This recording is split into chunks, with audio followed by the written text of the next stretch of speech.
నమస్తే అన్న, అందరికీ నమస్కారం. రోజు రోజుకు కువైట్లో బంగారం ధరలు కానీ, ఇండియాలో బంగారం ధరలు కానీ ఇటీవల రోజుల్లో మనం చూసుకుంటే రికార్డు స్థాయిలో చరిత్రలో ఎన్నడూ లేని విధంగా పెరిగిన విషయం అందరికీ తెలిసిందే. వివరాల్లోకి వెళితే కువైట్లో ఈరోజు మధ్యాహ్నానికి బంగారం ధరలు కుప్పకూలాయి. మరొకసారి 24 క్యారెట్ల 1 గ్రాము బంగారం ధర 45 దినార్ల 210 ఫిల్స్కు చేరుకుంటే 10 గ్రాముల బంగారం ధర 452 దినార్ల 100 ఫిల్స్కు చేరుకుంది. అలాగే ఉదయంతో పోల్చుకుంటే మధ్యాహ్నానికి మనం చూసుకుంటే 10 గ్రాముల తులం బంగారం ధర మీద 33 దినార్ల 900 ఫిల్స్ తగ్గినట్లయితే మార్కెట్ నిపుణులు తెలుపుతూ ఉన్నారు. అలాగే 22 క్యారెట్ల 1 గ్రాము బంగారం ధర 41 దినారు 450 ఫిల్స్గా ఉంటే 10 గ్రాముల బంగారం ధర 414 దినార్ల 500 ఫిల్స్గా ఉంది.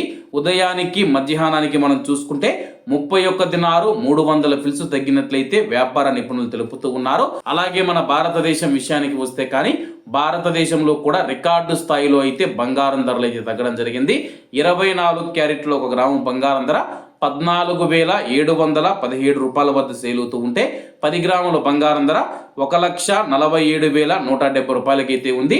అలాగే బంగారం ధరలు మనం చూసుకుంటే కానీ 24 క్యారెట్ల తులం బంగారం ధర మీద 13,850 రూపాయలు తగ్గినట్లయితే తాజా గణాంకాలు అయితే తెలుపుతూ ఉన్నాయి.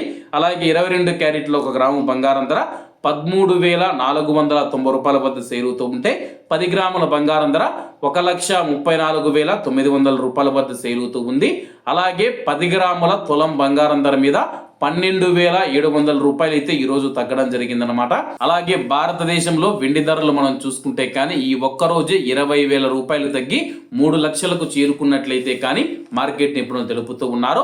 అలాగే కువైట్లో భారతీయులు ఎక్కువగా కొనుగోలు చేసే 22 క్యారెట్ల బంగారం ధర మీద తులం బంగారం ధర మీద ఈ ఒక్కరోజే మనం చూసుకుంటే 31 దినారు 300 ఫిల్స్ తగ్గినట్లయితే వ్యాపార వర్గాలు వెల్లడిస్తూ ఉన్నాయి. అలాగే రాబోయే రోజుల్లో బంగారం ధరలు మరింత తగ్గుతాయని చెప్పేసి బంగారం కొనే వాళ్ళు ఎవరైతే ఉన్నారో మరికొన్ని రోజులు వేచి ఉండాలని చెప్పేసి మార్కెట్ నిపుణులు తెలియజేస్తూ ఉన్నారు. ఒకవేళ మీరు కువైట్లో కానీ ఇండియాలో కానీ బంగారం కొనుగోలు చేసి ఉంటే ఎంత రేటు ఉందని చెప్పేసి కామెంట్ రూపంలో తెలియజేయాలని కోరుకుంటూ అందరూ బాగుండాలి, అందులో మనం ఉండాలి. అందరికీ నమస్తే అన్న, జై హింద్.